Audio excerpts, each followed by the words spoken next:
नमस्कार, मैं हूं मयूरिका और आप देख रहे हैं वीएनएम टीवी। वीएनएम टीवी के बुलेटिन में सभी व्यूअर्स का स्वागत है। देश दुनिया और शहर जिलों की खबरों के साथ हम फिर एक बार हाजिर हैं। सबसे पहले नजर हेडलाइंस पर।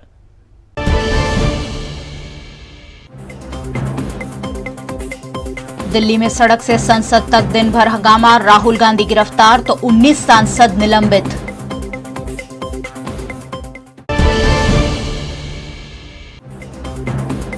जहरीली शराब कांड के बाद गुजरात में अचानक जागे पुलिस प्रशासन और नेता, आधिकारिक रूप से 25 की मौत, 15 गिरफ्तार।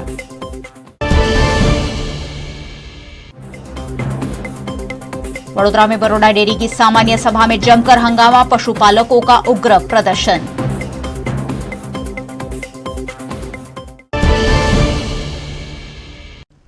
देश की राजधानी दिल्ली में आज का दिन काफी हंगामेदार रहा। एक और ईडी की पूछताछ के खिलाफ में कांग्रेस के नेताओं के लगातार प्रदर्शन देखने मिले, वहीं दूसरी ओर संसद में प्रदर्शन करने वाले 19 सांसदों को निलंबित कर दिया गया। नेशनल हेराल्ड केस में मनी लॉन्ड्रिंग मामले राहुल गांधी के बाद अब सोनिया गांधी ईडी के निशाने पर है। आज दिन भर ईडी द्वारा सोनिया गांधी से तरह तरह के सवाल किए गए। पूछताछ के खिलाफ पार्टी सांसदों के साथ साथ आज राहुल गांधी भी दिल्ली में विजय चौक के पास धरने पर बैठ गए, जिसके बाद दिल्ली पुलिस ने उन्हें हिरासत में ले लिया। कांग्रेस नेताओं को विरोध प्रदर्शन से रोकने पर सचिन पायलट ने केंद्र सरकार पर हमला बोला है। उन्होंने कहा कि ये आवाज कुचलने की कोशिश है। केंद्र एजेंसी के जरिए कांग्रेस नेताओं को टारगेट कर रही है। राहुल गांधी के अलावा कांग्रेस के नेता मल्लिकार्जुन खड़गे, केसी वेणुगोपाल, शक्ति सिंह गोहिल समेत के 50 सांसदों को भी पुलिस ने हिरासत में ले लिया। कांग्रेस ने इस पर ट्वीट कर कहा कि इन सांसदों को पुलिस कहीं अज्ञात जगह पर ले जा रही है। कांग्रेस के ये सभी सांसद पार्लियामेंट से राष्ट्रपति भवन तक विरोध मार्च करते हुए जा रहे थे जब उन्हें गिरफ्तार कर लिया गया। इसी विरोध में महिला कांग्रेस के कार्यकर्ताओं ने काले गुब्बारे उड़ाकर विरोध प्रदर्शन किया। संसद के मानसून सत्र में भी आज कुछ ऐसा ही हंगामा देखने मिला। मानसून सत्र के 7वें दिन विपक्ष ने जीएसटी और महंगाई पर जोरदार हंगामा किया। इसके बाद राज्यसभा से विपक्ष के 19 सांसदों को एक हफ्ते के लिए सस्पेंड कर दिया गया। हंगामे के चलते राज्यसभा की कार्यवाही पहले 1 घंटे और फिर दिन भर के लिए स्थगित करनी पड़ी। लोकसभा की कार्यवाही शुरू होने के बाद 2 बजे तक के लिए स्थगित कर दी गई थी। सस्पेंड किए गए सांसदों में सुष्मिता देव, डॉक्टर शांतनु सेन, डोला सेन के अलावा मौसम नूर, शांता छेत्री, नदीमुल हक, अभिरंजन विश्वास, ये सभी तृणमूल कांग्रेस के सांसद हैं। वहीं ए रहीम और शिवदासान, कनीमोजी, बीएल यादव और मोहम्मद अब्दुल्ला के नाम शामिल है। खास बात यह है कि इनमें कांग्रेस का कोई सांसद शामिल नहीं रहा। लेकिन सोमवार को ही कांग्रेस के 4 सांसद ज्योतिमणि, माणिकम टैगोर, टीएन प्रतापन और रामिया हरिदास को पूरे सत्र के लिए लोकसभा के अध्यक्ष ओम बिड़ला ने निलंबित कर दिया था। गुजरात में जहरीली शराब से हुई इतनी बड़ी संख्या में मौत के बाद गुजरात पुलिस अचानक हरकत में आ गई है और केमिकल युक्त शराब बेचने वालों पर कार्रवाई शुरू कर दी है। गुजरात के भावनगर, बोटाद और अहमदाबाद में जहरीली शराब पीने से कई लोगों की तबीयत खराब होने का मामला कल सामने आया था। इस मामले में कई लोगों को अस्पताल में देर रात तक भर्ती कराया गया। वहीं इलाज के दौरान कई लोगों की मौत भी हो गई। करीबन 31 लोगों की मौत इस मामले हो गई है और 45 से ज्यादा लोग अभी भी अस्पताल में इलाज ले रहे हैं। इतनी बड़ी संख्या में जहरीली शराब पीने से हुई मौत के बाद पुलिस और प्रशासन हरकत में आ गए हैं। घटना की जांच में केमिकल युक्त शराब पीने से इन सभी की मौत का अनुमान लगाया जा रहा है। ऐसे में अहमदाबाद के रेंज उच्च अधिकारी भी मौके पर पहुंचे और इस घटना में करीबन 14 लोगों को हिरासत में ले लिया गया है। इस पर गुजरात के डीजीपी आशीष भाटिया ने विस्तृत जानकारी दी। बोटाद जिल्लाना अमुक गामडाओमां ए रोजिंदा गाम खास करीने अने चौकड़ी गामनी अंदर आवी रीते अमुक केमिकल पदार्थ लोकोए पीधुं छे અને એ કેમિકલ પદાર્થની અમુક લોકોને અસર થયેલી છે એટલે બોટાદ એસપી ત્યાં રશ થયા અને બનાવની ગંભીરતા જોઈ બંને રેન્જીસ અમદાવાદ રેન્જ અને ભાવનગર રેન્જના રેન્જ આઈજીને પણ મોકલવામાં આવેલા અને અત્યાર સુધીની જે પરિસ્થિતિ જે સ્પષ્ટ થયેલી છે એમાં આ જે બનાવો બન્યા છે એના સંપૂર્ણ રીતે એના પર્દાફાશ કરવામાં આવેલા છે. હજુ લગભગ 24 કલાકનો સમય નથી થયો, પણ 24 કલાકની અંદર જ ગુના જે છે એ ડિટેક્ટ કરવામાં આવેલ છે. આરોપીઓ જે છે મોટાભાગના આરોપીઓ રાઉન્ડ અપ કરવામાં આવેલા છે. FIR પણ રજિસ્ટર કરવામાં આવેલા છે. જે કેમિકલ જે છે કહેવાતા કેમિકલ મિથાઇલ એલ્કોહોલ, એમાં કુલ 460 લીટર કેમિકલ પણ કબજે કરવામાં આવેલ છે. એ કેમિકલ પૈકી એમાંથી સેમ્પલ લઈ FSLમાં પણ રાતોરાત મોકલવામાં આવેલા છે અને FSL ની મદદથી એમની ટીમ રાતે જ ત્યાં હાજર હતી. એમના બ્લડ સેમ્પલ પણ મોકલવામાં આવેલા ગાંધીનગરમાં અને જે કેમિકલ છે તે પણ મોકલવામાં આવેલા. તે બંને વસ્તુનું પૃથ્થકરણ કરવામાં આવેલા છે અને એમાં આ કેમિકલ જે છે મિથાઇલ આલ્કોહોલ એની હાજરી જણાઈ છે અને જે કેમિકલ પદાર્થ છે એમાં 99% જે છે મિથાઇલ આલ્કોહોલ છે તે પણ સ્પષ્ટ થયું છે. એટલે આની અંદર જે હવે કુલ વાર્તા જે નીકળી છે અત્યાર સુધી એમાં આ જયેશ નામનું માણસ છે, જયેશ ઉર્ફે રાજુ, જે અસલાલી વિસ્તારમાં ગોડાઉનમાં કામ કરે છે અને ફેમિલી સાથે ત્યાં જ રહે છે. આ ગોડાઉન નારોલ વિસ્તારમાં આવ્યા છે. 22 અને 6 કુલ 28 જણા જે છે મરણ પામેલ છે. એ ઉપરાંત 2 જે છે એ હજુ શંકાસ્પદ છે. અમુક નેચરલ કોઝ છે કે નહીં, જ્યાં સુધી PM થાય ત્યારે એ સ્પષ્ટ થશે કે ભાઈ એના કારણ શું છે.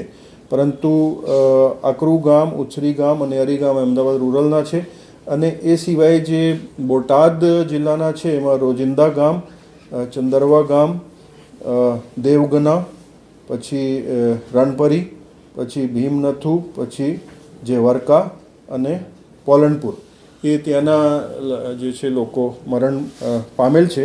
અને અત્યારે મોસ્ટલી ભાવનગર હોસ્પિટલમાં અને અમદાવાદમાં અમુક લોકો જે છે એ સારવાર લઈ રહ્યા છે. એમાં મોટાભાગની એમની કન્ડિશન સારી છે. હેલ્થ ડિપાર્ટમેન્ટ તરફથી સારો સહકાર મળ્યો છે. એટલે એમને જે કંઈ ટ્રીટમેન્ટની ડાયાલિસિસ સહિતની જે રિક્વાયરમેન્ટ હોય એ પ્રમાણે અત્યારે આ લોકોની ट्रीटमेंट चालू है। शराबबंदी की बड़ी बड़ी डींगे हाँकने वाली गुजरात सरकार की पोल तब खुल गई जब जहरीली शराब से इतने बड़ी संख्या में लोगों की मौत हो गई और अब गुजरात सरकार के मंत्री इस घटना की लीपापोती में जुट गए हैं। गुजरात के अहमदाबाद, भावनगर और बोटाद जिला में जहरीली शराब से कई लोगों की मौत के बाद पुलिस और प्रशासन के साथ साथ सरकार भी हरकत में आ गई है। स्वास्थ्य मंत्री और साथ ही गुजरात के शिक्षा मंत्री और भावनगर के विधायक यहाँ मौके पर पहुंचे। भावनगर में सरटी अस्पताल में मरीजों की मुलाकात कर उनके हालचाल इन दोनों मंत्रियों ने जाने। इस मामले स्वास्थ्य मंत्री ऋषिकेश पटेल ने कहा कि भावनगर में 18 लोग क्रिटिकल है जबकि 12 लोगों का डायलिसिस चल रहा है। भावनगर, बोटाद અને આજુબાજુના CHC અને ડિસ્ટ્રિક્ટ હોસ્પિટલ અને ખાસ કરી આ પ્રકારનો જ્યારે બનાવ બનતો હોય, માદક દ્રવ્યોનો બનાવ હોય ત્યારે ડાયાલિસિસની જરૂર પડે। એટલે એ જરૂર માટે જરૂરી ડાયાલિસિસ મશીનો સાથે નેફ્રોલોજિસ્ટ અને એનો નિષ્ણાત સ્ટાફ તરત જ આપણે તૈનાત કરી દેવામાં આવ્યો। અમદાવાદથી પણ અહીંયા ટીમ આવી છે। ભાવનગર અને બોટાદ અત્યારે મુખ્યત્વે જે સારવાર ચાલી રહી છે એ ભાવનગર અને અમદાવાદ ચાલી રહી છે। અત્યારે અહીંયા જે દર્દીઓ દાખલ થયા છે એમાંથી 18 દર્દીઓ પૈકી 6 હાલ ક્રિટિકલ છે અને 12 ડાયાલિસિસ ઉપર છે અને બાકીના જે દર્દીઓ છે એ દર્દીઓ ડાયાલિસિસનું આખું સર્કલ પૂરું થયા પછી અત્યારે ઓબ્ઝર્વેશન હેઠળ આ જ હોસ્પિટલમાં છે। અમદાવાદમાં પણ 12 જેટલા દર્દીઓ ત્યાં દાખલ થયેલા છે।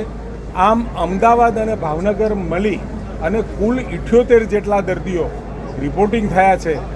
24+2 આમ 26 દર્દીઓના મોત આધિકારિક તौर પર આપણે કહી શકીએ। 25 દર્દીઓ 24 મેં કયા 25 કન્ફર્મ થયા છે અને હજુ પણ 2 જે દર્દીઓની વાત કરી રહ્યો છું એ પણ તપાસના અંતે આ જ કારણસર અથવા તો બીજા કોઈ કારણસર કયા કારણસર એમનું મૃત્યુ થયું એ પછી આપણને ખબર પડશે। अहमदाबाद, बोटाद और भावनगर इन तीनों जिलों में करीबन 78 मरीजों की तबीयत जहरीली शराब पीने से खराब हुई है और इन सभी को अस्पतालों में इलाज दिया जा रहा है। करीबन 30 से 35 लोगों की मौत का अनुमान भी लगाया जा रहा है। ऐसे में सरकार भी अब इस मामले जल्द से जल्द जांच कर दोषियों को सजा देने में जुट गई है। તમામ દર્દીઓની મુલાકાત લીધી છે, એમના સગા સંબંધીઓની પૂછા કરી છે, સૂચનાઓ આપી છે।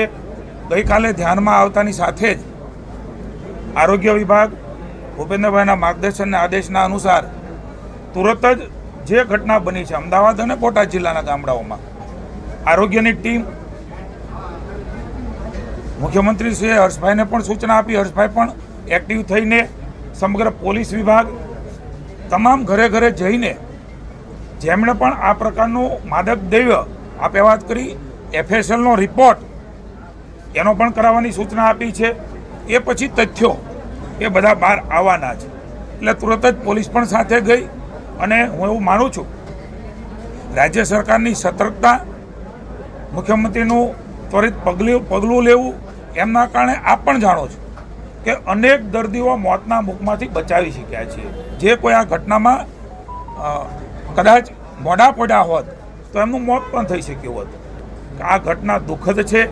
આ કોઈ રાજનીતિનો અમારા મન વિષય જ નથી, રાજનીતિ કરવાનો પણ સમય નથી। લોકોની પડખે ઊભા રહીને એમને મદદ કરવી એ માનનીય મુખ્યમંત્રીશ્રીનો અભિગમ છે। સરકાર કોઈને પણ બક્ષવા માગતી નથી, છોડવા માગતી નથી।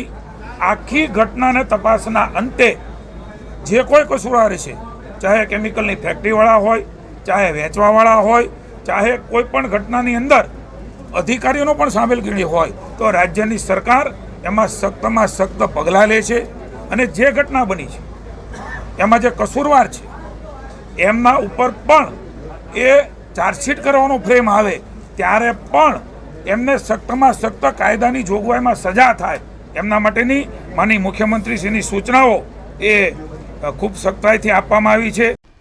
आग लगने पर ही कुआं खोदने की कहावत इन दिनों गुजरात पुलिस के ऊपर सटीक रूप से बैठ रही है, क्योंकि जैसे ही जहरीली शराब से मौत के कुछ किस्से सामने आए हैं, गुजरात के सभी शहरों में छापेमारी शुरू कर दी गई है, जिसमें वडोदरा शहर भी शामिल है। गुजरात में जहरीली शराब पीने से करीब 30 लोगों की मौत के बाद प्रशासन सख्ते में आ गया है। राज्य सरकार द्वारा इस मामले सभी शहरों में जांच के आदेश दे दिए गए हैं, जिसके तहत वडोदरा में भी पुलिस ने छापेमारी कर दी है। वडोदरा के अलग अलग 4 जोन के लिए 4 टीम शहर पुलिस द्वारा बनाई गई है और एक्शन दिखाना शुरू कर दिया गया है।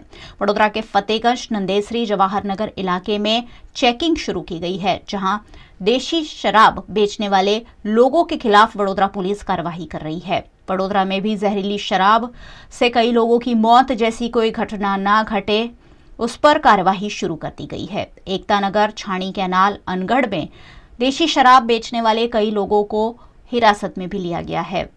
गुजरात राज्य में इतनी बड़ी घटना घटी है जिससे शराबबंदी वाले गुजरात पर सवालिया निशान लग गया है और देश भर में इस घटना को लेकर काफी रोष देखने मिल रहा है। ऐसे में वडोदरा पुलिस ने भी अब आग लगने पर फिर एक बार कार्रवाई शुरू की है। गुजरात के वडोदरा शहर में बरोड़ा डेयरी की वार्षिक साधारण सभा का आयोजन किया गया। गुजरात के वडोदरा जिला की सहकारी क्षेत्र की सबसे बड़ी मंडली बरोड़ा डेयरी की 65वीं वार्षिक साधारण सभा केलनपुर में दादा भगवान मंदिर स्थित हॉल में आयोजित की गई। इस बैठक में वार्षिक हिसाब समेत के कई प्रस्ताव सर्वानुमति से पास किए गए, लेकिन बाद में प्रश्नोत्तरी के दौरान जिला की विभिन्न मंडलियों द्वारा पूछे गए प्रश्नों के चलते सभा ने उग्र स्वरूप धारण कर लिया। सभा में उपस्थित विपक्ष गुट और सत्ताधारी पक्ष के गुट का आपस में टकराव देखने मिला। एक मौके पर तो दोनों गुटों के बीच भारी घर्षण देखने मिला। ऐसे में पुलिस को भी बुलाना पड़ा। पुलिस ने दोनों गुटों के लोगों को शांत कर मामले पर काबू पाया। कोरोना काल के 2 साल बाद केलनपुर में दादा भगवान मंदिर में वार्षिक साधारण सभा का आयोजन किया गया, जिसमें विभिन्न तालुका के गांवों की दूध उत्पादक मंडलियों के मंत्री, अध्यक्ष, डायरेक्टर और पशुपालक बड़ी संख्या में उपस्थित रहे। वार्षिक साधारण सभा के पहले ही बरोड़ा डेयरी द्वारा जीएसटी में बढ़ोतरी के चलते छाछ और दही समेत की प्रोडक्ट में दाम बढ़ाए गए हैं। इस दाम बढ़ोतरी के चलते पशुपालकों को दाम ज्यादा नहीं मिलने के मुद्दे सावली के विधायक केतन इनामदार ने पिछले दिनों बरोड़ा डेयरी के अध्यक्ष दिनेश पटेल, उपाध्यक्ष गणपत सिंह सोलंकी, वाकुड़िया के विधायक मधु श्रीवास्तव, करजन के विधायक अक्षय पटेल, इन सभी ने बरोड़ा डेयरी के पदाधिकारियों पर निशाना साधा था।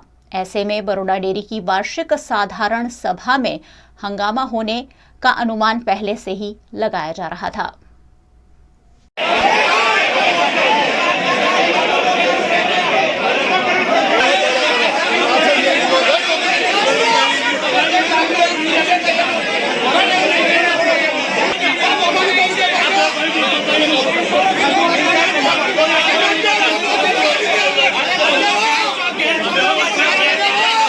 વાર્ષિક સાધારણ સભાના તમામ એજન્ડા છે એના પરનું કામકાજ સરસ રીતે, સરળ રીતે, શાંતિથી અને સર્વાનુમતે પૂરું થઈ ગયું.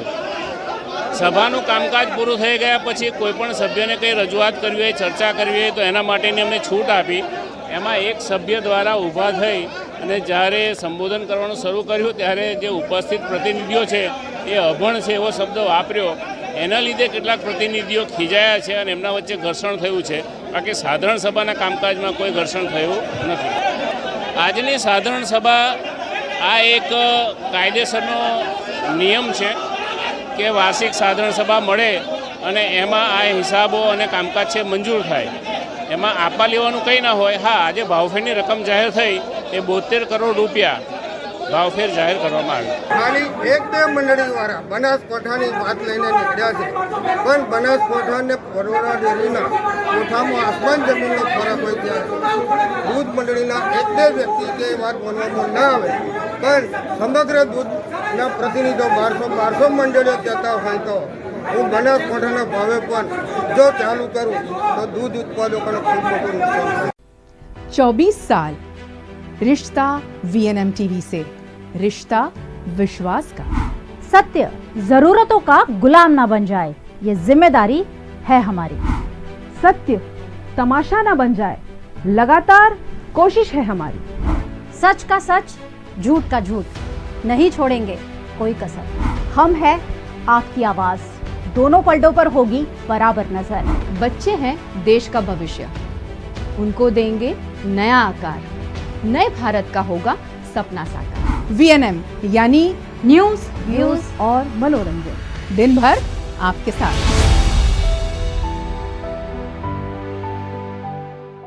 जहरीली शराब से 25 से 30 लोगों की मौत के बाद गुजरात सरकार की शराबबंदी कटघरे में खड़ी हो गई है। इसी बीच कांग्रेस के नेता बरवाड़ा स्थित रोजिद गांव पहुंचे, जहां उन्होंने मृतकों के परिजनों से मुलाकात की। गुजरात में जहरीली शराब पीने से 31 लोगों की मौत हो गई है। इस मामले गुजरात सरकार पर लगातार सवालिया निशान उठ रहे हैं।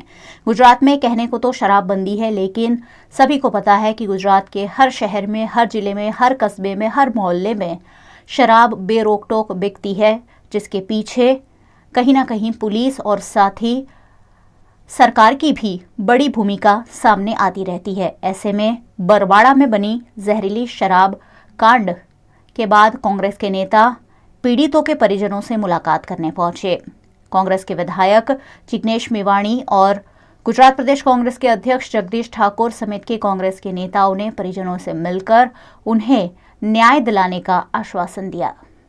गई काले साजना समाचार चालू थया, हमारा धारासभ्य श्री राजेशभाई होय, बोटाद जिला कांग्रेस समितिना प्रमुख हमारा रमेशभाई होय, भावनगर जिला कांग्रेस समितिना प्रमुख हमारा राजेशभाई होय के लाखाभाई थिमाडी अने हमारा अमदावाद जिला कांग्रेस समितिना भाई बळवंतभाई गढ़वी होय, तमाम आगेवानो साथे सतत संपर्कमां हता। रात्रे लगभग 12:30 वाग्या सुधी गुजरात प्रदेश कांग्रेस समितिना કાર્યાલયમાં અમે બેસીને બધાના સંપર્કમાં રહ્યા। જે સારવાર માટે આવે એને સારવાર મળી રહે, સરકારી હોસ્પિટલોમાં વ્યવસ્થા ના હોય તો પ્રાઇવેટમાં પણ એને દાખલ કરવાની સલાહ સૂચન રાજેશભાઈએ કહ્યું તેમ કે એક મૃતક એનો પરિવાર આખો રડે કે સાહેબ અમે દવાખાને મરેલાને મૃતકને લઈને જઈશું તો પોલીસ અમારા ઉપર કેસ કરશે, તમે હાજર રહો તો સારું। 3 વાગે ડેડ બોડી આવી ત્યારે રાજેશભાઈ ધારાસભ્ય સતત ત્યાં હાજર રહ્યા છે।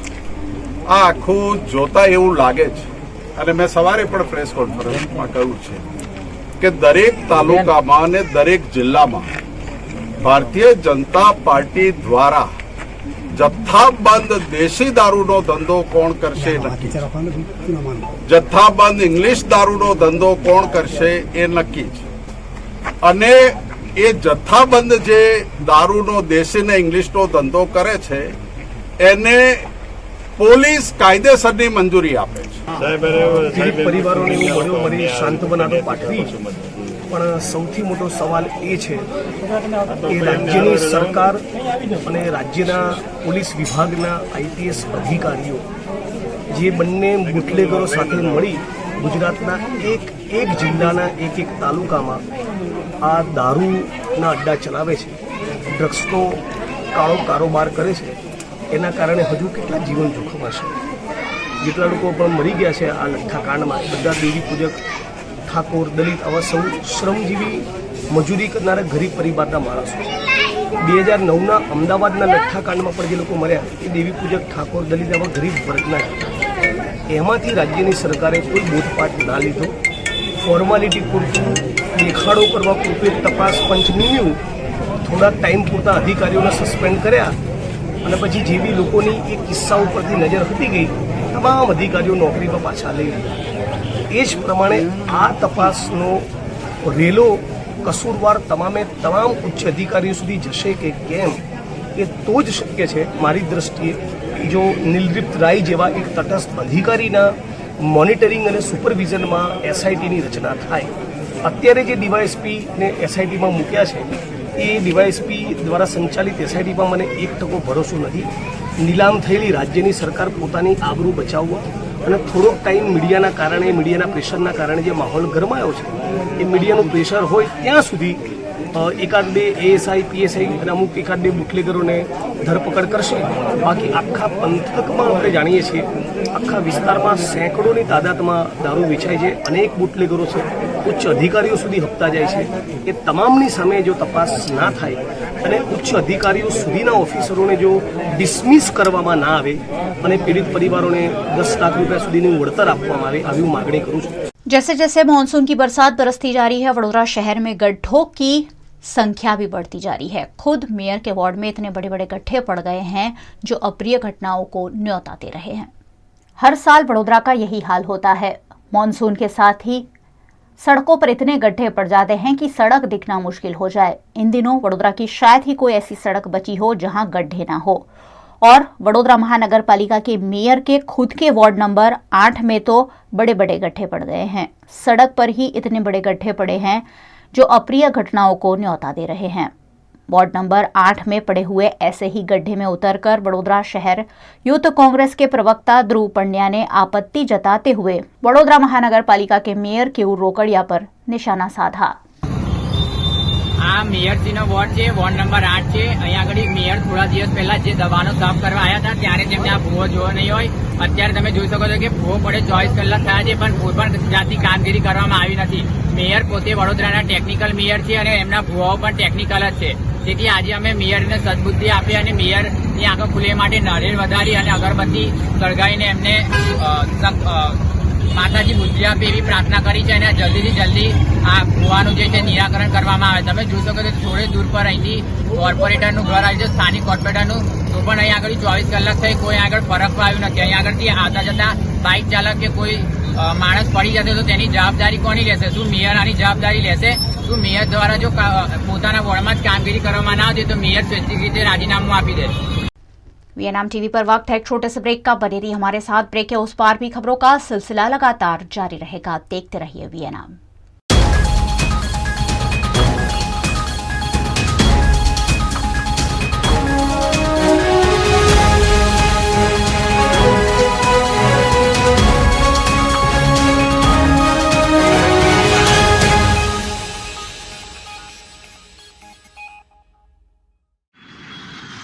ધોરણ 12 પછી કેનેડામાં ઓછામાં ઓછા બજેટમાં કઈ રીતે સ્ટડી કરી શકાય એનું સંપૂર્ણ માર્ગદર્શન મેળવવા આજે જ વિઝિટ કરો કાનન ઇન્ટરનેશનલ, જ્યાં તમને મળશે IELTS, PTE, TOEFL, GRE અને સેટના કોચિંગ સાથે કોલેજ યુનિવર્સિટીના study options, facilities like mock test, SOP, EMI, education loan, visa filing અને pre departure everything under one roof. તો આજે જ આવો Kanan international at Trident complex, racecourse road, Vadodara. વડોદરાના ઘણા વિસ્તારો જેમ કે અકોટા, માંજલપુર, અલકાપુરી, મકરપુરા વગેરે વગેરે વિસ્તારોના લોકો ચિંતામાં છે. આ ચિંતાનું કારણ છે વડોદરાના લોકોમાં વધતી ઈર્ષા. જી હા, અને આ ઈર્ષાનો સ્ત્રોત છે તરસાલી એરિયામાં આવેલ રેઝિડેન્શિયલ પ્રોજેક્ટ દર્શનમ પ્લેસ. ઘણી બધી એમિનિટીઝથી ભરપૂર આ 2 અને 3 BHK પ્રોજેક્ટ બની ગયો છે નવા ઘર શોધવાવાળા લોકો માટે એક અનોખો અવસર. पिताजी, ये मुझे कहीं नहीं ले जाते, चॉकलेट आइसक्रीम नहीं खिलाते, कहते बचत नहीं, बड़े पेट्रोल के दाम, मेरा जीना हुआ हराम. गीता, पिकनिक पार्टी रोज ही जाते, चॉकलेट आइसक्रीम रोज ही खाते, जॉय ई बाइक में बचत कराई, आखिर बचत भी तो है कमाई. ये है जॉय ई बाइक, जितनी दौड़ेगी उतनी बचत जोड़ेगी. आज ही घर लाएं और बचत कमाएं. जॉय ई बाइक. 24 साल रिश्ता VNM टीवी से, रिश्ता विश्वास का. सत्य जरूरतों का गुलाम ना बन जाए, ये जिम्मेदारी है हमारी. सत्य तमाशा ना बन जाए, लगातार कोशिश है हमारी. सच का सच, झूठ का झूठ, नहीं छोड़ेंगे कोई कसर. हम है आपकी आवाज, दोनों पलटों पर होगी बराबर नजर. बच्चे हैं देश का भविष्य, उनको देंगे नया आकार, नए भारत का होगा सपना साकार. VNM यानी न्यूज, व्यूज और मनोरंजन, दिन भर आपके साथ.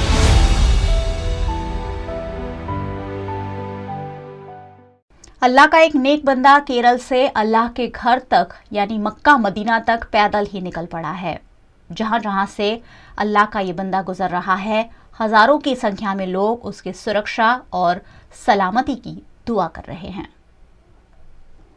भारत देश तरह तरह के धर्म से जुड़ा हुआ देश है और यहाँ अपने अपने धर्म स्थानों तक पैदल यात्रा आम बात है. पैदल यात्रा के जरिए श्रद्धालु अपने अपने धर्म स्थानों पर पहुंचकर मत्था टेकते हैं. लेकिन इस बार जो शख्स पैदल निकल पड़ा है वो न सिर्फ देश में बल्कि विदेशों में भी चर्चा का केंद्र बन गया है. जहां जहां से वो गुजरता है वहां वहां उस पर फूल बरसते हैं. हजारों लोगों का हुजूम उसके साथ चलता है. पुलिस की गाड़ियां आगे पीछे उसकी रक्षा करती है. आप भी ये सारी बातें जानकर हैरत में पड़ सकते हैं. लेकिन कहा जाता है कि अगर इरादे मजबूत हो तो मंजिल भी आसान हो ही जाती है. ऐसा ही नेक और मजबूत इरादा लेकर पैदल हज के लिए निकल पड़े हैं केरल के शिहाब छोत्तुर.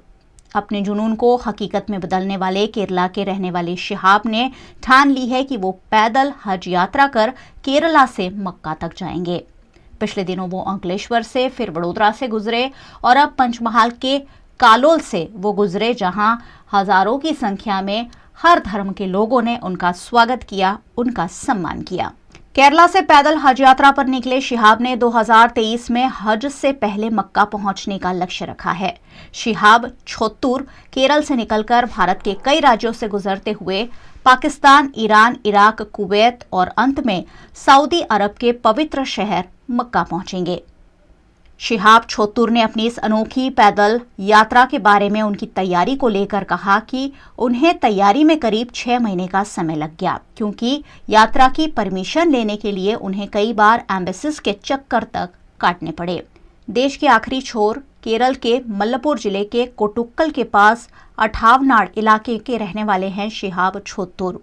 शिहाब जोखिम और तकलीफों से भरे लेकिन इस रूहानी सफर पर ऐसे दौर में निकले हैं जब सारी दुनिया में चहल पहल मची हुई है. फिर भी केरल के शिहाब छोत्तुर अल्लाह के घर को देखने के लिए अकेले ही पैदल चलकर 600 किलोमीटर से ज्यादा की दूरी तय कर रहे हैं.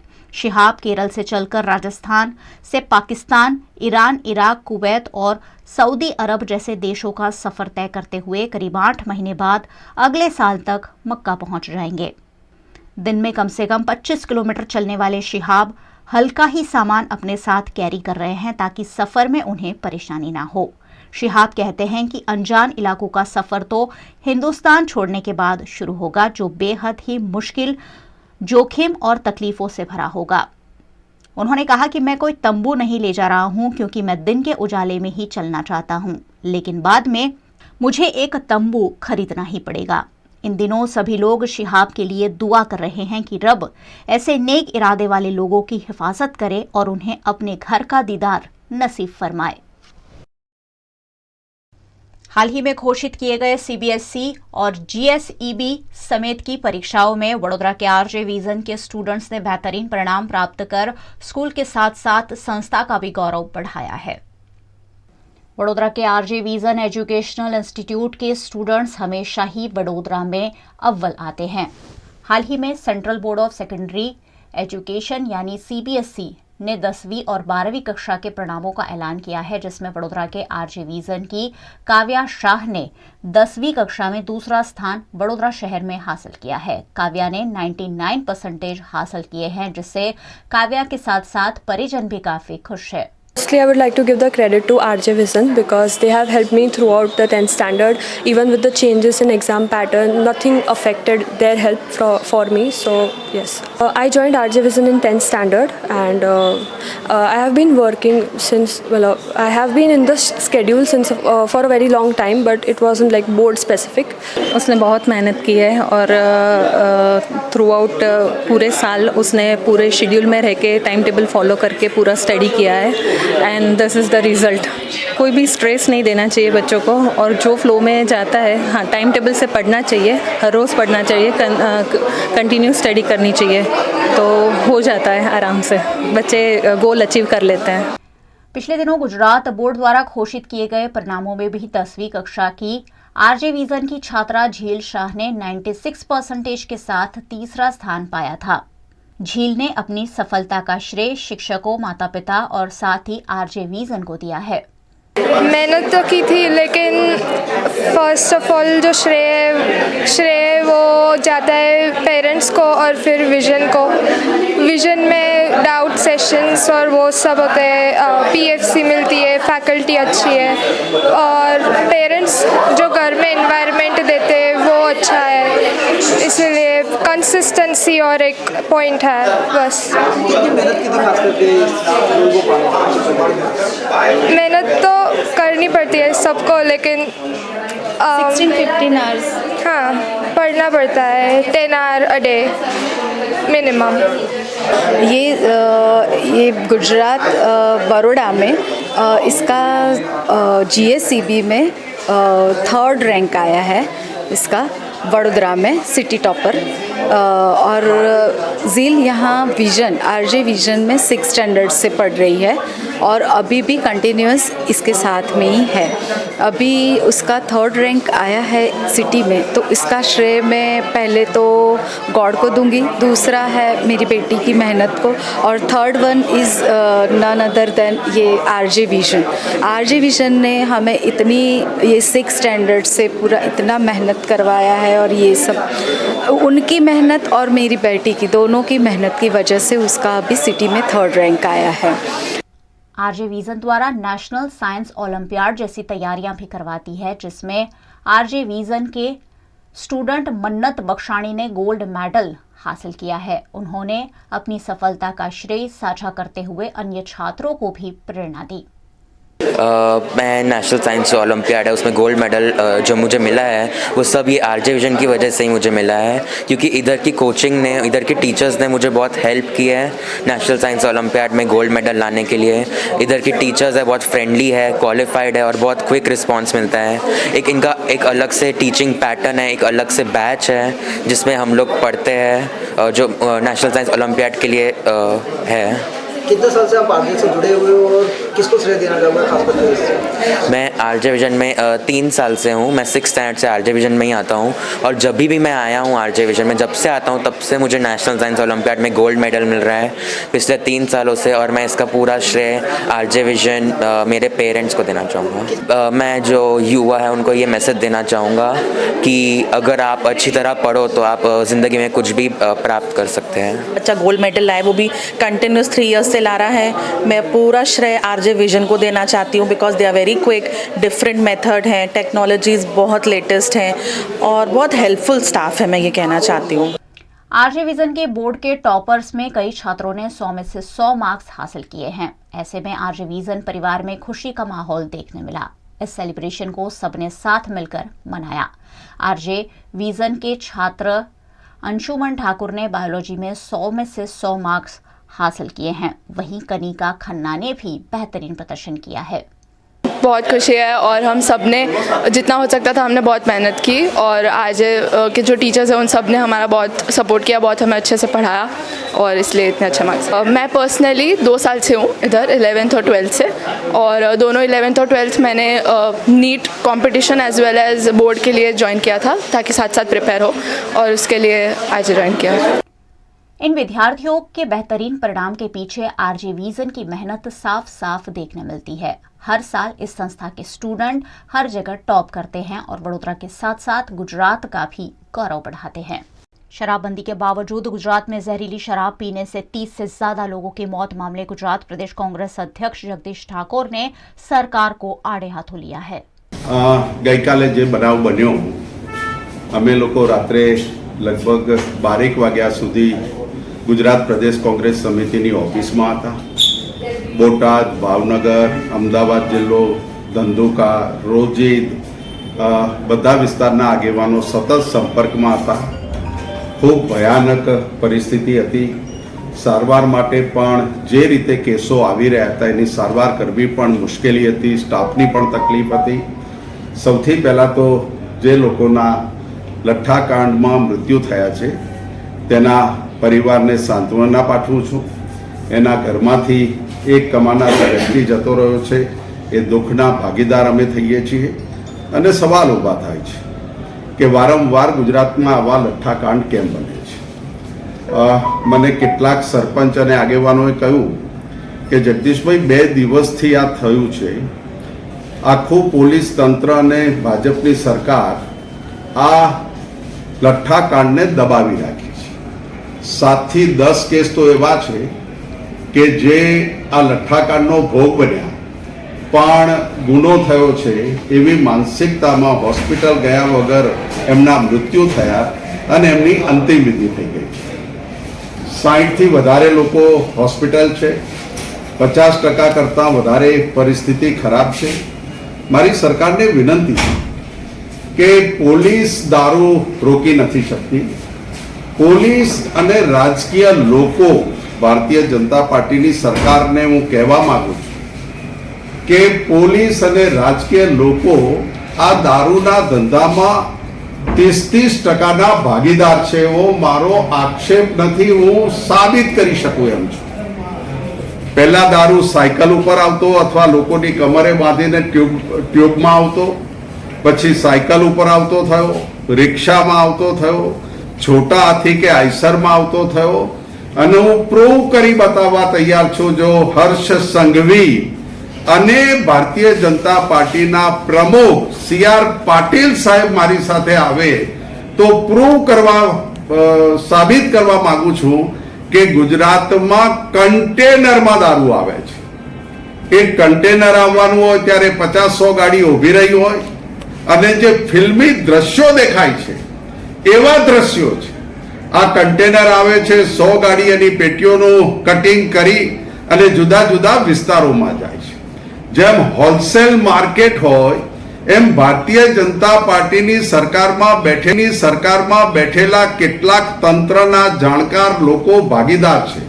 અને કન્ટેનરમાં કોને દારૂ લાવવો, કોણ હોલસેલર બનશે એની પાસેથી જ દારૂ લેવો પડશે। આવી એક સિન્ડિકેટ ગુજરાતમાં ચાલે છે। એ બોલું છું નહીં, સાબિત કરવાની પણ મારી તૈયારી છે। મારે કહેવું છે કે કોરોનામાં તમે સોસાયટીમાંથી લોકો બહાર બેઠા હોય તો ડ્રોન ઉડાડીને તમે એવા લોકોને પકડતા હતા. તમે સેટેલાઇટથી ખેતરોના શેઢા અને જગ્યાઓ નક્કી કરો છો તો ક્યાં છે તમારું સેટેલાઇટ આ દારૂ વેચાય છે એમાં? ક્યાં છે તમારો ડ્રોન આ દારૂના અડ્ડાઓ ને દારૂની ભઠ્ઠીઓ ચાલે છે એમાં? અને એટલે મારો સ્પષ્ટ આક્ષેપ છે કે ભારતીય જનતા પાર્ટીની સરકારમાં 30% રાજકીય લોકો ભાગીદાર છે, 30% પોલીસ ભાગીદાર છે અને બાકી વધે એ દારૂ વેચવા વાળો એમ કરીને 3 ભાગીદારોના નેટવર્કથી गुजरात में दारू चाले छे। गुजरात के राजकोट में कॉरपोरेशन द्वारा पांजरापोड़ में कई गायों को रखा गया है। उनमें से 10 से 15 गायों में लंपी वायरस की एंट्री हुई है। गुजरात के पशुओं में इन दिनों लंपी वायरस का कहर देखने मिल रहा है। लंपी वायरस से करीब 1000 जितने पशुओं की मौत भी हो गई है। ऐसे में अब पशुओं की सुरक्षा को लेकर वैक्सीनेशन तेज किए जाने की मांग की जा रही है। राजकोट के पांजरापोड़ में करीबन 700 से 800 गाय रखी हुई है। उनमें से 10 से 15 गायों में लंपी वायरस के लक्षण पाए गए हैं। ऐसे में इन सभी गायों को आइसोलेट करने की मांग मालधारी समाज के अग्रणी रणजीत मुंधावा ने म्युनिसिपल कमिश्नर अमित अरोरा से की है। उनका कहना है कि पिछले 1 महीने से लंपी वायरस के मामले दर्ज हो रहे हैं। ऐसे में जिन पशुओं में लंपी वायरस के लक्षण देखे जा रहे हैं उन्हें अलग रखा जाए ताकि अन्य पशुओं को बचाया जा सके। ઢોરડબ્બાની અંદર હાલ તમારે 10 થી 15 ગાયને જ્યારે લંપી વાયરસનો રોગ અત્યારે હોય ત્યારે રૂબરૂ મુલાકાત કરી વિઝિટ કરી અને કમિશનર સાહેબ માનનીય શ્રી અરોરા સાહેબને પણ પત્ર લખવામાં આવ્યો છે મારા તરફથી કે સાહેબ શ્રી તાત્કાલિક અસરથી જેટલી લંપી વાયરસની ગાય હોય એને આઇસોલેટ કરો અને બીજી ગાયમાં પસરાય ને એટલા માટે તાત્કાલિક અસરથી શહેરની અંદર જેટલી ગાય હોય અને ઢોરડબ્બાની અંદર ગાય હોય એ ગાયને તાત્કાલિક અસરથી રસી મેળવો જેથી કરીને રોગ પ્રસરે નહીં।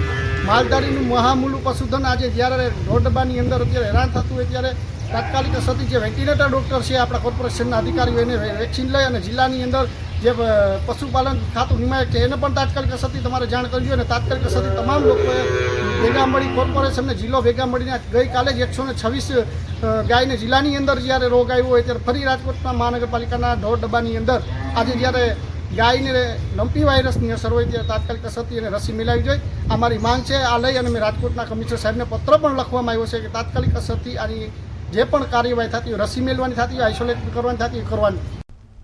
गुजरात के वडोदरा शहर की विश्व प्रसिद्ध MS यूनिवर्सिटी में छात्र संगठन VVS द्वारा ATKT वाले छात्रों को बैकलॉग देकर अगले साल में प्रवेश दिए जाने की मांग की गई। वडोदरा की विश्व प्रसिद्ध MS यूनिवर्सिटी में छात्रों के हित में काम करने वाले छात्र संगठन विद्यार्थी विकास संघ द्वारा प्रबंधन को आवेदन दिया गया जिसमें मई 2022 में एग्जाम इवेंट में ATKT जो दी गई है उससे बैकलॉग गिनकर छात्रों को अगले साल में प्रवेश दिए जाने की मांग की गई। इस मामले VVS के छात्रों ने जमकर विरोध प्रदर्शन करते हुए नारेबाजी करते हुए प्रबंधन का मामले पर ध्यान आकर्षण कराया।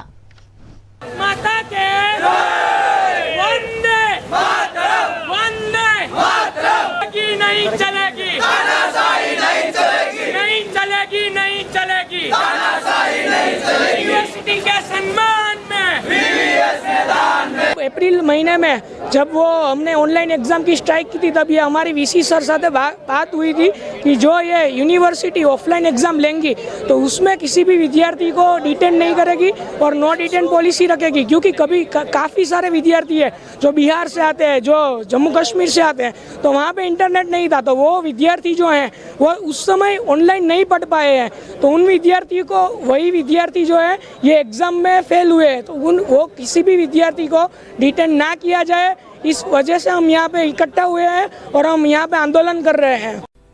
24 साल रिश्ता VNM TV से रिश्ता विश्वास का। सत्य जरूरतों का गुलाम ना बन जाए ये जिम्मेदारी है हमारी।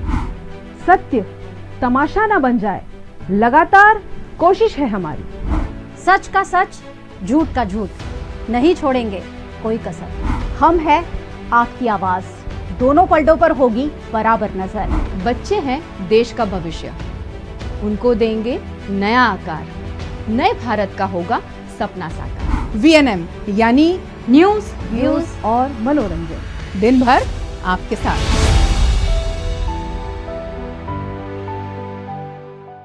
दशामा के व्रत का प्रारंभ होने वाला है। ऐसे में गुजरात के वडोदरा शहर में दशामा की सुंदर रंग बिरंगी प्रतिमाओं को स्थापित करने के लिए श्रद्धालु अपने घर ले जा रहे हैं। दशामा की आराधना का त्योहार नजदीक आ रहा है। गुजरात में महिलाओं और पुरुषों द्वारा श्रद्धा के साथ दशामा के व्रत 10 दिनों तक किए जाते हैं। 10 दिनों तक भक्तिभाव से दशामा की स्थापना कर, पूजा अर्चना कर, उपवास रखकर सुख समृद्धि की कामना की जाती है। दशामा का व्रत वडोदरा शहर में भी भक्तों द्वारा उत्साह के साथ किया जाता है। ऐसे में दशामा की स्थापना के लिए भक्त सुंदर रंग बिरंगी दशामा की प्रतिमाओं की खरीदारी कर रहे हैं। मुजमहुड़ा निकट दुकानों में दशामा की सुंदर रंग बिरंगी प्रतिमाएं देखने मिल रही है, जिसे खरीदने के लिए श्रद्धालु बड़ी संख्या में उमड़ रहे हैं। हम 21 ईयर से ये व्रत कर रहे हैं दशामा का, और यहाँ पे ही आके हम मूर्ति खरीदते हैं। और यहाँ की जो बनावट है वो भी इतनी अच्छी है, इको फ्रेंडली मूर्ति यहाँ पे बनाते हैं, जिसकी वजह से एटमॉस्फेयर को भी कोई नुकसान ना हो और पब्लिक को भी कोई नुकसान ना हो। स्वास्थ्य के लिए भी अच्छा है ये। और यहाँ पे हम उसको डेकोरेशन भी करवाते हैं माता जी की मूर्ति को, वो भी बहुत ही अच्छी करते हैं। हम 21 साल से यहाँ से ही हम मूर्ति खरीदते हैं। तो आप यहाँ पे ही सत्यनारायण मूर्ति आर्ट जो मुजमहुड़ा में है, वहाँ पे ही आके आप मूर्ति खरीदे तो सबके लिए अच्छा है और वातावरण के लिए भी अच्छा है।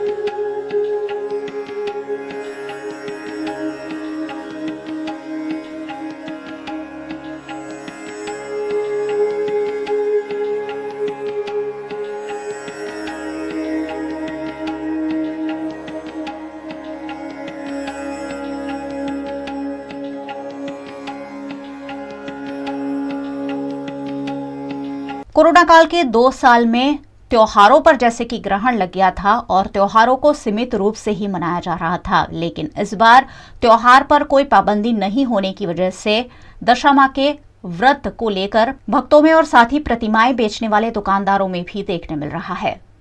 हमारा यहाँ पर लास्ट 25 ईयर्स से बिजनेस चल रहा है दशामा का। हमारी शॉप एग्जैक्टली मुजमहुड़ा के उधर है। सबसे पहले मूर्ति आर्ट हमारी शॉप का नाम है, और हम हर एक साइज़ की मूर्ति रखते हैं, छोटी से लेके बड़ी साइज़, मिट्टी में भी और पीओपी में भी होती है हमारी। और हर एक कस्टमर को यहाँ पर हमारे इधर आके रिजनेबल रेट में मिल जाए, हम उसी की ट्राई करते हैं और इसी के जो हमारा बिजनेस हम आगे बढ़ाते रहते हैं। और उसके अलावा हमारे पास जो श्रृंगार के अंदर जो सामान होता है, उसके अंदर हमारे पास जो वैरायटी होती है वो एटमोस्ट सबसे टॉप लेवल की होती है। क्वालिटी आइटम रखते हैं और वैरायटी फुल ऑन रहती है। वैरायटी में देखने जाए तो इस साल क्या नया लाए हो आप?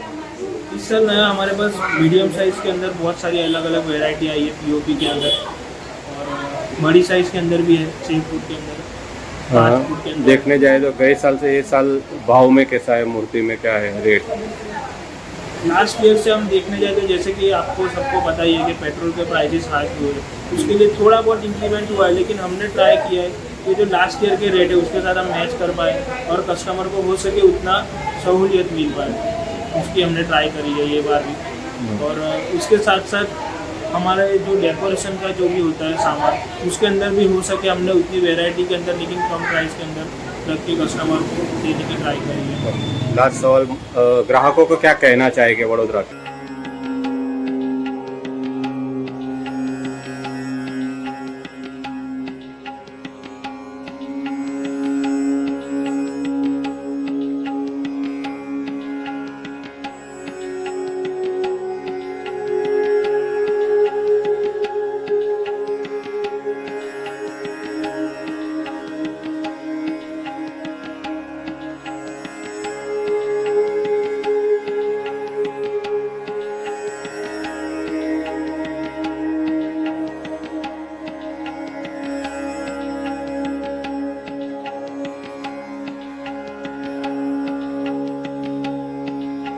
हाल ही में कराए गए राष्ट्रपति चुनाव में गुजरात के विधायकों द्वारा क्रॉस वोटिंग किए जाने की खबरें सामने आई थी। ऐसे में गुजरात में क्रॉस वोटिंग करने वाले विधायकों के खिलाफ बैनर पोस्टर लगाए गए हैं।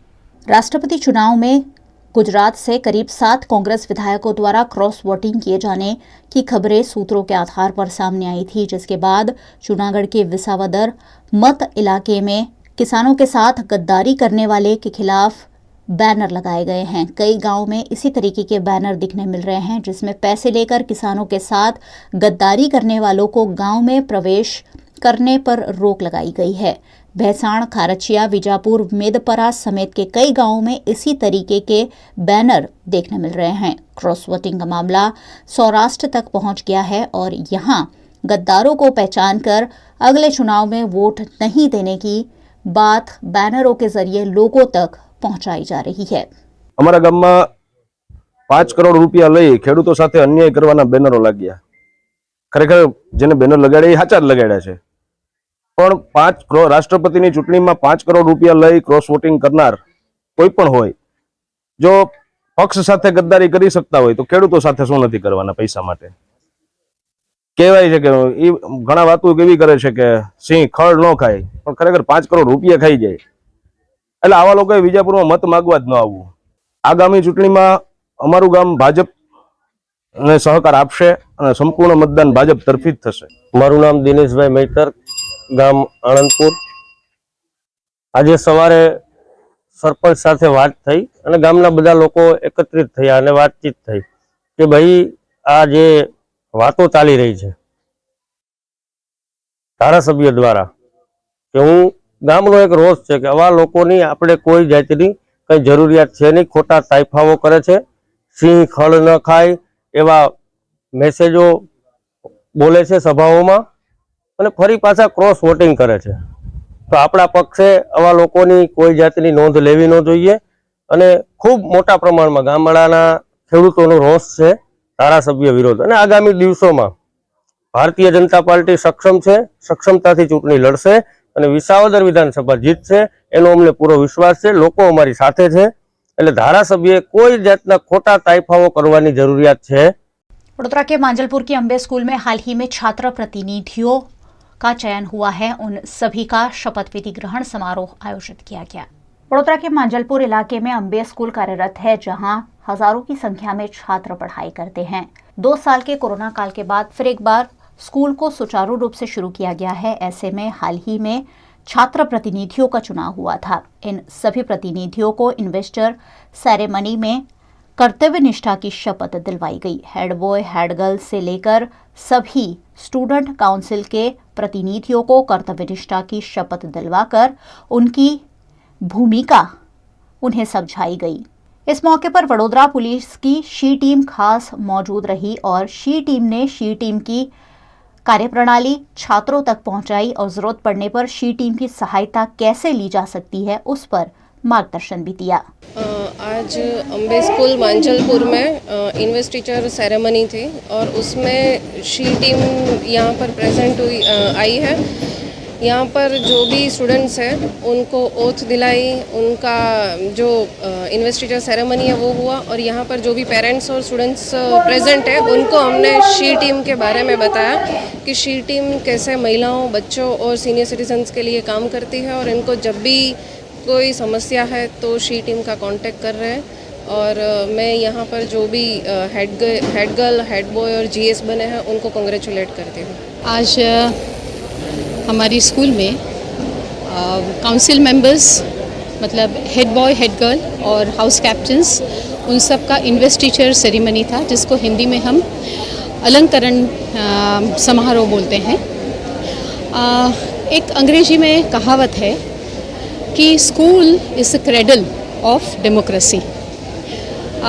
यहाँ पे हमने इलेक्शंस करवाए, head girl, head boy, monitors, house captains, सारा डेमोक्रेटिक प्रिंसिपल्स के ऊपर करवाया ताकि जब वो 18 इयर्स के हो तब एक मैच्योर्ड नागरिक के रूप में वो आगे जो हमारा देश चलाना है उस समय पे वो अच्छा लीडर ढूंढ सके।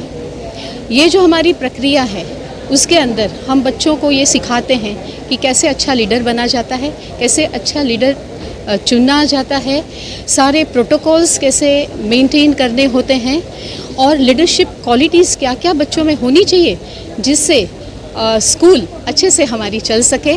और वही चीज़ जो है जब वो नागरिक बनते हैं, एडल्ट बनते हैं, तब वही चीज़ कैरी फॉरवर्ड करके देश का भविष्य उजागर करते हैं। गुजरात के आदिवासी इलाकों में दिवाली से भी ज्यादा भव्य रूप से दिवासा का पर्व मनाया जाता है। दिवासा के 2 दिन पहले ही यहाँ त्योहार को मनाने की शुरुआत कर दी गई है।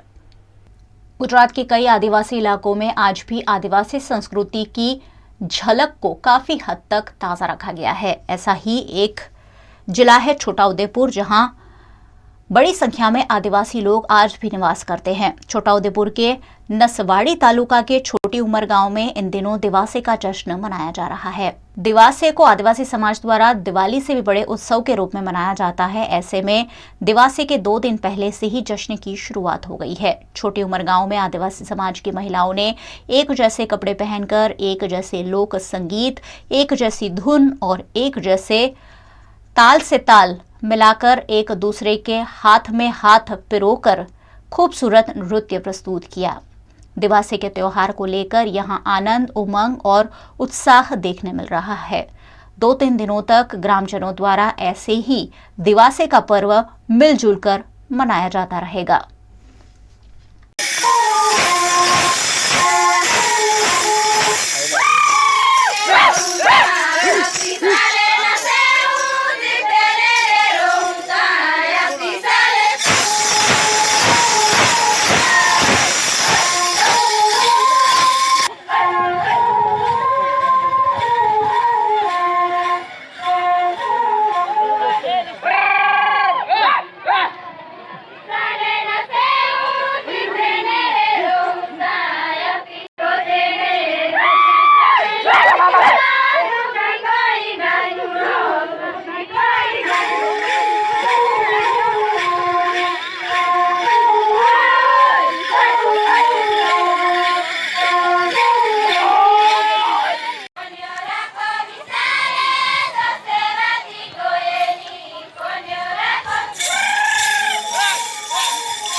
पिछले कई दिनों से गुजरात में हो रही अच्छी बारिश के चलते नर्मदा डैम से बिजली का उत्पादन फिर एक बार शुरू कर दिया गया है।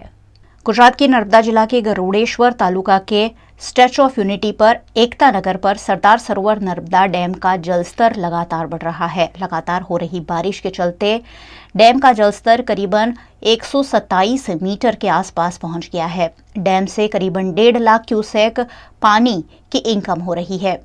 ऐसे में पिछले 10 दिनों से यहां बिजली उत्पादन शुरू किया गया है। पिछले 10 दिनों से सरदार सरोवर नर्मदा डैम के भूगर्भ जल विद्युत मथक द्वारा हर रोज करीबन 40 लाख रुपए कीमत की 20 मिलियन यूनिट बिजली का उत्पादन हो रहा है। रोजाना करीबन 45,000 क्यूसेक पानी नर्मदा नदी में छोड़ा जा रहा है। ऐसे में नर्मदा नदी दोनों किनारों पर बह रही है। कैनल हेड पावर हाउस के एक यूनिट के जरिए रोजाना करीब 1 लाख कीमत की बिजली का उत्पादन हो रहा है। बिजली उत्पादन के बाद कैनाल हेड पावर हाउस द्वारा रोजाना 3,500 क्यूसेक पानी गुजरात के विभिन्न इलाकों में सिंचाई के लिए और पीने के लिए छोड़ा जा रहा है। नर्मदा डैम लगातार बारिश के चलते भरता जा रहा है और इन दिनों नर्मदा डैम का माहौल काफी खूबसूरत देखने मिल रहा है, जिसे देखने लोग भी लगातार नर्मदा डैम पहुंच रहे हैं। उत्तराखंड की राज्य मंत्री रेखा आर्या ने हरिद्वार में हर की पौड़ी पर मां गंगा की पूजा अर्चना करते हुए प्रदेश के लिए सुख और समृद्धि की कामना की। उत्तराखंड के हरिद्वार में हर की पौड़ी पहुंचकर कैबिनेट मंत्री रेखा आर्या ने मां गंगा की पूजा अर्चना की और साथ ही आशीर्वाद लिए। इस मौके पर हर की पेड़ी से बेटी बचाओ बेटी पढ़ाओ योजना अंतर्गत वर्ष 2025 तक उत्तराखंड में बाल लिंगानुपात के प्रति 1000 बालकों पर 1000 बालिकाएं करने के महत्वाकांक्षी लक्ष्य के साथ संकल्प कावड़ यात्रा मुझे भी जन्म लेने दो का शुभारंभ कराया। शिव के माह में शक्ति का संकल्प लेने वाली इस संकल्प कावड़ यात्रा की अगुवाई खुद कैबिनेट मंत्री ने की, जिसमें सैकड़ों की संख्या में महिला कावड़ियां शामिल रही। इन सभी ने पवित्र गंगा का जल वीरभद्र महादेव मंदिर ऋषिकेश में अर्पित करने हेतु प्रस्थान किया। इस मौके पर श्रीमती रेखा आर्य ने कहा कि आज कावड़ियों की शिवरात्रि है और शिवरात्रि में बाबा भोलेनाथ ने यह संदेश दिया है कि वो शक्ति के बिना अधूरे हैं और शक्ति शिव के बिना अधूरी है।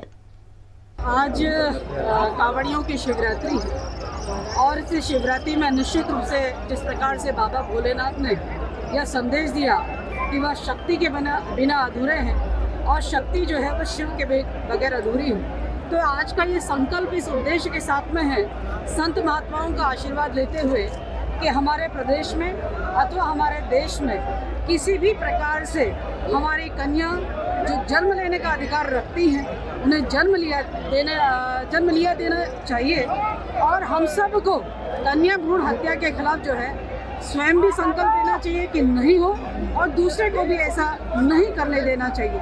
आज का संकल्प मुझे भी जन्म लेने दो, शिव के माह में शक्ति का संकल्प, मैं समझती हूँ कि यह संदेश उत्तराखंड को देवभूमि के अतिरिक्त देवियों की भूमि बनाने की ओर अग्रसर करेगा और निश्चित रूप से देश के लिए भी ये बेटियों के उत्पन्न होने के परिप्रेक्ष्य में लोगों की मानसिकता में जो कि एक गिरावट है उसको ठीक करने का भी काम करेगा। आज ये संकल्प कि हमें बेटियों को बचाना, बेटियों को पढ़ाना और आज़ादी की इस अमृत महोत्सव पर यह संकल्प लिया गया है। निश्चित रूप से संतों के आशीर्वाद से मैं समझती हूँ कि आने वाला समय जब उत्तराखंड अपनी रजत जयंती मना रहा होगा तो निश्चित रूप से कहेगा कि जितनी लड़कों की संख्या है उतनी लड़कियों की भी संख्या आज हम देख रहे हैं।